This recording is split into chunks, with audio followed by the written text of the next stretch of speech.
Hey everyone, Paul ISM. Welcome to another inbox review. So today, a subject I bought a few months back, literally after seeing the box art.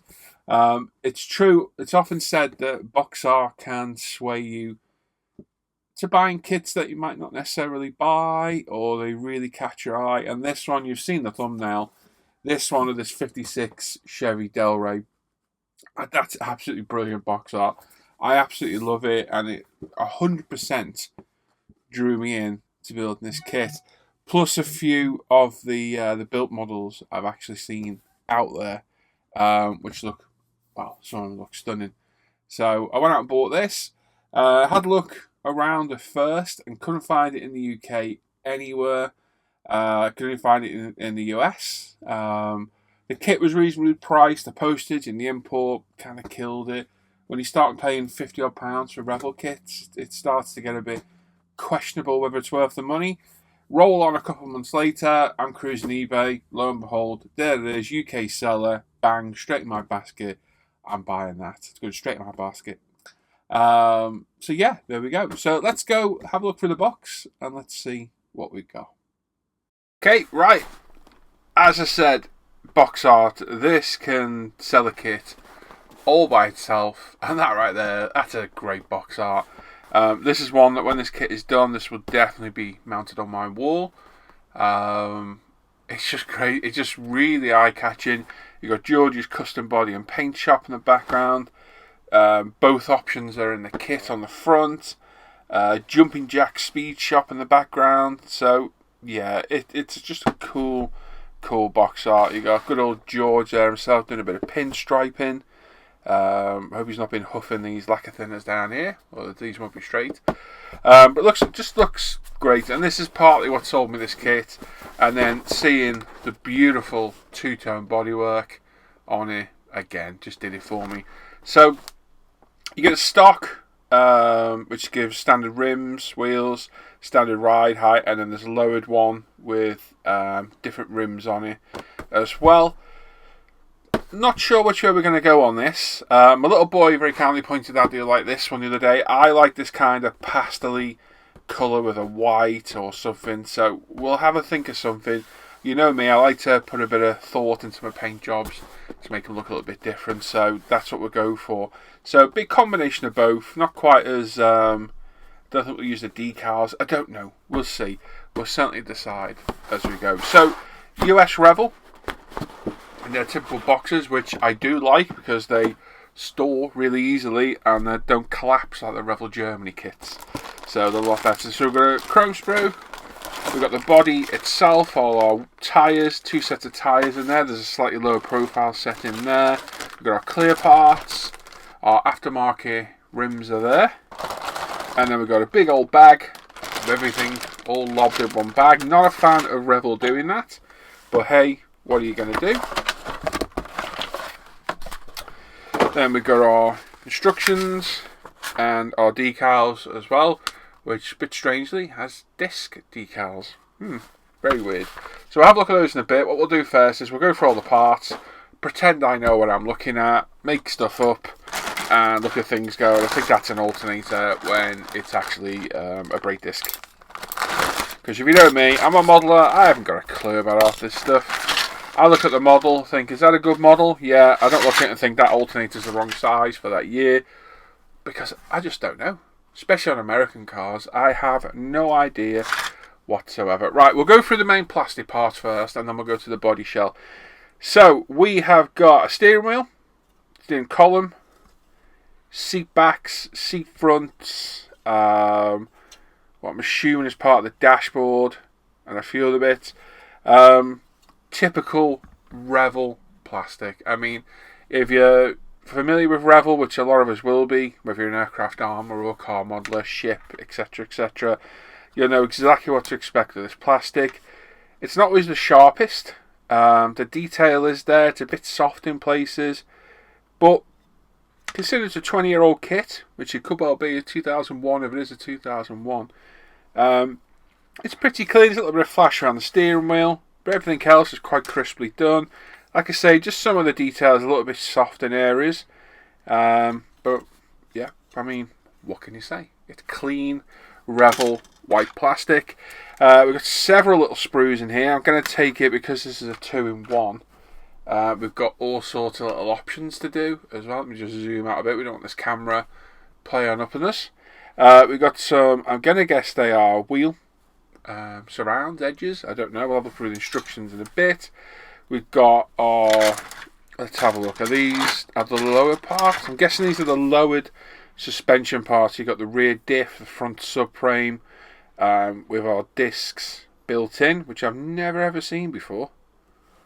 I've never seen them built into the hubs and the subframes and what have you. Okay, that's different. Okay, but it's there. So I'm going to take it there, the lower parts. Our chassis there as well. Again, obligatory marked Zhongshan, where these are made. I think they're made in China now, aren't they? Oh, it's a 1997 kit. Okay, so it goes a little bit further back than ScaleMate suggests.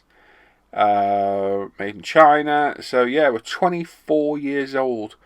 So I'll be honest, for a 24-year-old Revell kit, it's actually moulded quite cleanly. So ScaleMate's timeline's off a touch there. So 1997. That's one good thing I do like about Revell. It can be annoying having these parts, but you can almost guarantee to find a date. The Bodyshell might have one in as well. But there we go. But again, nothing really there. A bit of detail underneath. We'll do exactly what we did on the Challenger. We'll dry brush all the chassis on this because that looked really good. So that's something we'll do on that one. We've got the interior tub. Again, we've got textured floor, but we'll be flocking this. Seat backs are there as well. Same kind of moulding as the front. So once you get a bit of colour on those, they'll look pretty decent. And these nice positive locating points which go inside the body, which I do actually quite like of Revell. And again, nothing to write home about there. It's just a big piece of white plastic. We have here things. Many things. That's a brake master cylinder. They are whatchamajigs. I say I've got no idea. Where are they? I've got no idea whatsoever. My autofocus is switched off on my camera. There we go. What are they? Very strange. They look like some sort of hub or carrier or something. I don't know. But you see what I mean? I haven't got a clue what I'm looking at. But you know what I'm here for? To look at the quality of the kit, not what this part looks like. Maybe we'll find them in instructions in a bit. We'll have a look. But yeah, like I say, it's a running joke. But yeah, I'm here to entertain you by not knowing things and looking at the kit. Overall, though, the kit, it's fairly well moulded. There's a tiniest wisp of flash, like on this drive belt here, auxiliary belt. But other than that, it's really crisp. It's actually really, really good. We've got a nice distributor there as well, which will be replaced with one of Luke Ward's from Scale Motor. So that's nice. We've got the horns. Looks like we've got 2 horns there as well. So yeah, yep. Not much we can say. We've got our transmission, engine, suspension, radiator fan, prop shaft or drive shaft, as you guys in the States call them. We call them prop shafts in the UK. Well, I do anyway. Drive shafts are the ones that come off the side of the hub. The diff, sorry. We've got an air cleaner, cam covers, battery. Battery's quite well detailed, actually. You can see that. Don't know if you can. I think you can. So yeah, all the parts in there quite nice. Going to hold a wash well. Once we get some colour on them, some metal on them, they're going to look good. Take that to firewall. No, it's the radiator back in. That's what that is. So yeah, nice and clean. To be fair, I can't fault that. We've got some textured detail there. Yeah, it's not bad. Not bad at all. Typical Revell engine. Used to hate doing these. At one point building cars, I despised building cars with engines. I really didn't put a lot of time into doing them, whereas lately more and more I've started to enjoy them. And yeah, really look forward to doing these engines now. They're good fun. And the interiors as well. Really enjoy doing the interiors. Right, so we've got the standard parts. Right, okay. So we've got our exhaust system there, really nicely done. 2 more of these parts, they've got to be like suspension hub mounts of some sort. Fuel tank, spare wheel, bulge, and these are the other subframe and the other differential. No brake discs on this one, which I've just thought, yeah, you don't normally get brake discs with Revell kits. I've just thought that now. So with those larger wheels, I can see why now. It's so for the larger wheels, you can see the brake discs. Very clever. Very, very clever. So, that is why then. Okay. So, well, we'll definitely be lowering this. So we'll be using those other parts. So we'll be definitely using those brake discs and the decals as well. So yeah, there you go. Just shows you at least sprung suspension for the back. Looks like a front part of the mount underneath as well, I'm going to guess. And then last few parts, we've got our bonnet or hood, door cards, more, that's the front, isn't it? That's for underneath, is it? I think it is from underneath. And wheels as well. We've got 2 sets of wheels and the backs there as well. So they're the standard plain kind of, I'm guessing the steel wheels like we had in the UK. Yeah, looks alright to me. Door cards are good. They're going to hold a nice bit of detail as well. All the winder handles are on there, the door handles. Very cool. Speaker grill. It's quite nice there, actually. Not too bad at all. So there we go. Not bad. You know, pretending I know what I'm talking about when I don't. I know that's a bonnet, so that's a plus, or a hood if you're of that persuasion. Now, knife. Bodyshell. Now, I haven't opened any of this. This is literally as it is. I've saved it all for the review for you boys and girls out there. Okay. So, first thing that's annoying is inside this texture on the roof, which I'm going to say is imitating roof lining, but then there's some horrific ejector pin marks in there, which kind of negates that. And then on top, you see all the lines? So that's the mould lines. Are they going to be sink marks? They don't feel like. If anyone's built this, let me know if you can see that through the paintwork, because that is ultra thin. If I hold that up to my light, I can see very, very clearly how thin that is. So yeah, that's going to be a bit of a concern. I don't want to see those ridges all the way through. I've seen another Revell kit that like that, the 16 scale VW panel van. The roof was all wavy. I remember seeing that. Other than that, you've got all the detail inside the arches on the engine bay. There's iconic lights on the back, which I've looked at a bit. Seam line is going to go front to rear, but they're quite good at hiding them on Revell, to be fair. So it runs right along the front wing or fender. Across the roof, so you just need to take the edge off that gutter in there. And then along the back, arch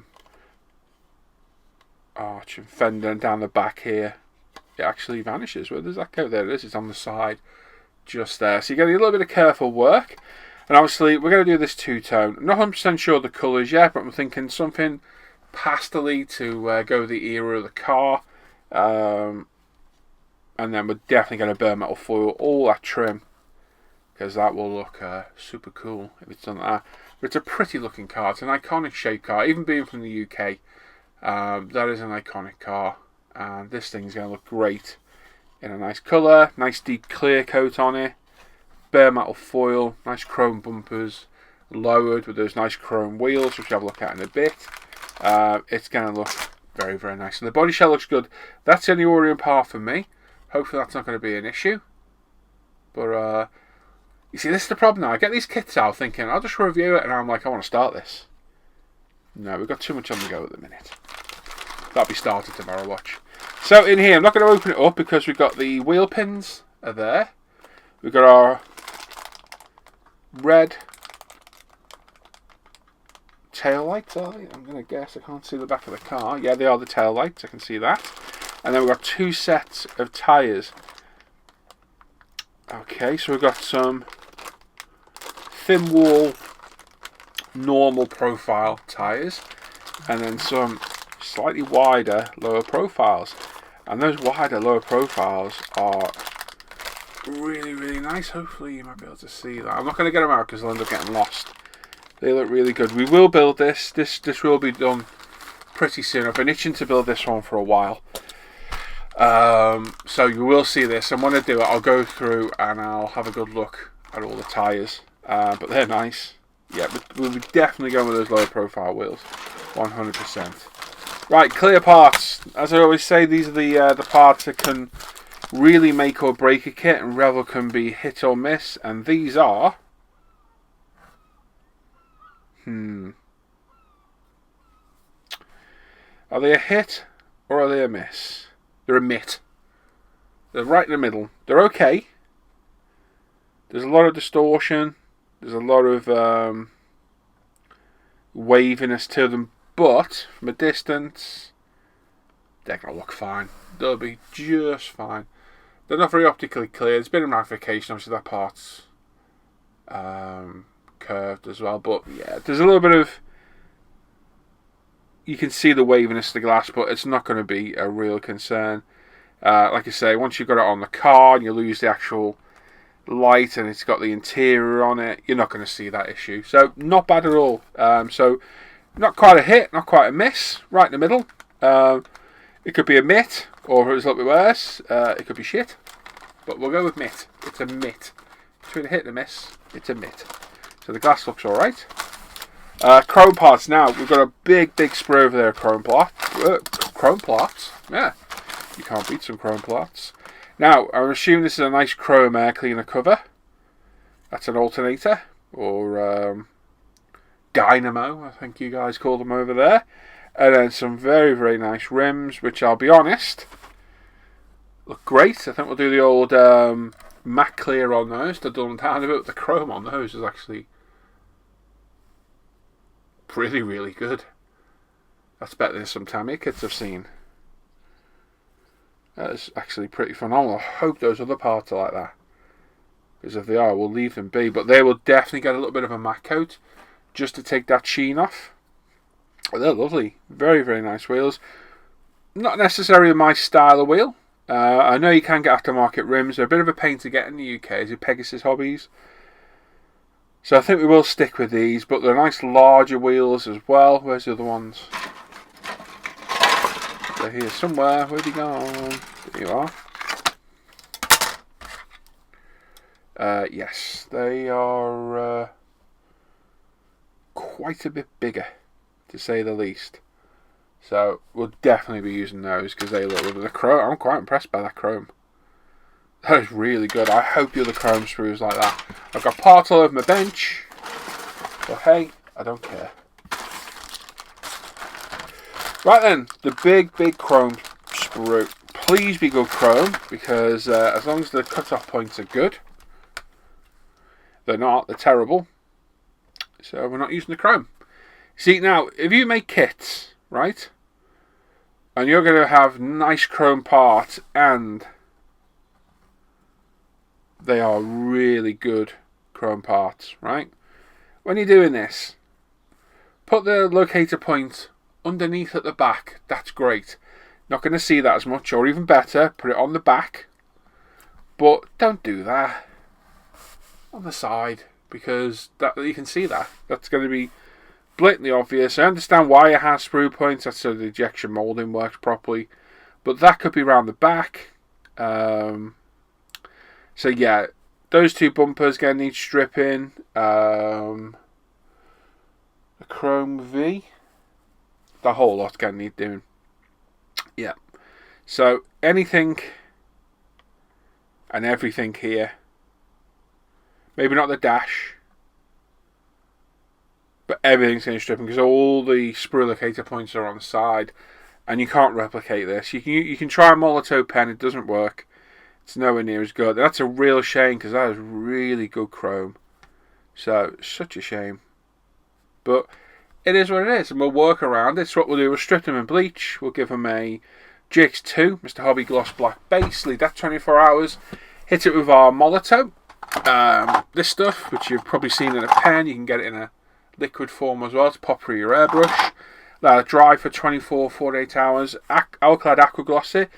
That can then be handled and then we can glue it in place. But it is a real shame because that chrome is probably some of the best kit chrome I've ever seen, and it is a real shame, but it is what it is. At the end of the day, it is what it is. It's one of those. Right, so there's all the parts. Parts look great. I can't see any real issues there that we're going to have at all. That's going to be, hopefully, a rather nice build. Got a lot of chrome to do because there are a few parts on there. We've got about, what, 97? I don't think there's 97 parts on there, but there's a good, what, 20 odd? 20, 30 odd. The wheels will be kept chrome because they're really good. But those we will definitely re-chrome. Decals. Now, we've got the stripes, which I'm not sure on. I'm going to have to think about this. We've got some beautiful tyre markings, which will be for the white walls. They are. We've got Chevy logos, some nice Idaho plates and Alabama plates there as well. I'll zoom in a bit so you can see this. These are typical Revell decals. Now, my experience, the Revell Germany decals are often better than the Revell US, but I've never really had an issue with either of them. There hasn't been user error, so yeah, play it on by ear. We've got the the brake disc decals, which is a bit strange. We've got Brembo logos for the calipers, that's pretty cool, to be fair. And then we've got they're the inserts for the hubs on the white walls, I'm assuming. And then we've got some Speedo decals, warning markings, Firestone. So yeah, the decals look good. They're nicely printed. If you're familiar with Revell decals, unless they're NASCARs, they're pretty decent decals. I don't know what it is about the NASCAR decals. They just seem to be awful. I built a few of them, and they go to like crispy paper when you try and put them down. They don't look bad, but whether these stripes go on, I don't know. I'm on the fence whether I like them. I'd have to look at my colour combo and figure out whether I like it or not. But again, decals, great. They're not going to give us any issues. And Revell instructions. Now, I do much prefer the newer Revell instructions. They're a lot more clear and concise. But these ones are not bad at all. Right, so we've got a full parts list here of everything in here. So if we wanted to, we could have a look. So front, lower, A-arm, front, upper, A-arm. So I'm guessing what those parts are. We can go through and find them, which is these. I'll tell you what parts they are. So those things I didn't know what they were are the left upper A-arm and the right upper A-arm. So I was right. Sorry you can't see. I'm not zoomed in. Weirdo. So yeah, I do like this full list of all the parts. 85 parts in total by the look of it. This is more. Oh, there's more. Wait, there's more. 100 Right, it goes 111 and then 150, so 20. So there's 131 parts in the whole kit. So quite an in-depth build, to be fair. Starts off with the... Actually, do you know what? These do look like more modern Revell instructions, unless I'm going crazy. There's nothing wrong with those at all. They're really nice and clear. So, typical Revell instructions. I can't fault these at all. These are really nice. Really nice, clear layouts. Not too busy. All the legends are there. So you've got your colour, your part number, where decals are required. I think that's a decal legend, isn't it? The star. Okay, it's the only one at the front that isn't listed. Makes sense. But I'm pretty sure that is... Maybe not. No. What's the star mean? Why are you showing me a star? Is that an option part? Where are we? Oh, come on. See, it's got all these legends at the front and doesn't show you the star. So is it an option part? Because it's a different part on the engine? I can't quite tell. No, it's not. The exclamation mark is the option. It's decals, yeah. See, look, I told you. I said it was decals, didn't I? I knew it was. So you've got decals to go on. You've got to pick between your A and B, whether you do modified or stock. We'll definitely go modified, just for the interest of it, I think. So we've got different air cleaner, different rocker covers, cam covers, whatever you call them over there. You've got different suspension components. So you have to pay attention as you go through. But they're really nice instructions. They're very nicely, clearly defined and printed. Got different wheels, different differentials, exhaust system going in, really nice and clear. very, very nice. Getting our interior in, the glasswork's all in, the batteries there, firewall. Got the dashboard. Dashboard's in 4 parts by the look of it. Yep. You're going to have no dramas with this, though. I think it looks like it's going to go together pretty well. The iconic hood ornament there as well, which is pretty cool. So, 36A. What's that going on about? Not sure there. Obviously, is there an option? We'll tell in a minute. And there we go. Right, so this is the custom version. So, this is probably what we're going to do. Maybe with or without these stripes, we shall see. It's a good looking car, that, and then the stock one as well. Which is still cool. I do like the white walls, but I do prefer those larger wheels. And the lower stance. I suppose you can lower the stance with these wheels as well. But I think it's definitely going to be the custom option for us. So, looks like a typical Revell kit. It's going to have its ups and downs. It's going to have its pluses and minuses. But as long as you go into a build like this, knowing that some things may be a little bit soft on detail, there may be a few parts that need a bit of fit issues or need a bit of modification to fit, you won't go wrong. I've got several of these US car kits in the display case. I've enjoyed every single one that I've finished, apart from the AMT Mustang I threw over my shoulder.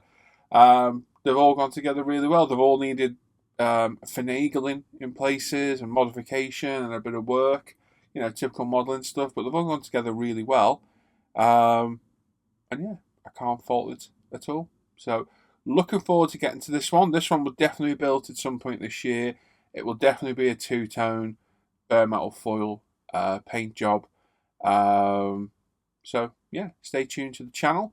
Hopefully, we'll see this in the not too distant future. There we go. Thanks for watching today. If you've got the kit or you've built the kit, which I'm sure somebody has with it being sold, let me know your thoughts in the comments. If you have any problems with it, fit issues. And of course, as always, make sure you sub to the channel, give it a thumbs up, click the bell notification, and do leave a comment. I don't reply to you all. I do read and appreciate every single one that you've got there as well. You can now also support myself and my videos and my content on Patreon or via a PayPal me link, which is in the description of the video if you saw my last video explaining why. And of course, go check out International Scale Model Facebook page and forum, upretail.com. We can get all the stuff I use in my videos. Sadly, we don't sell Revell kits, but maybe that's something we can look at in the future. Check out the Live the Bench page, Off Air Hangout group for all our live shows and Off Air Hangouts. And of course, check out my Paul ISM modelling page as well. You'll see daily updates, in progress pics, and links to all the videos. So, thanks for watching today. Have a good day. I'll catch you all next time. Bye-bye.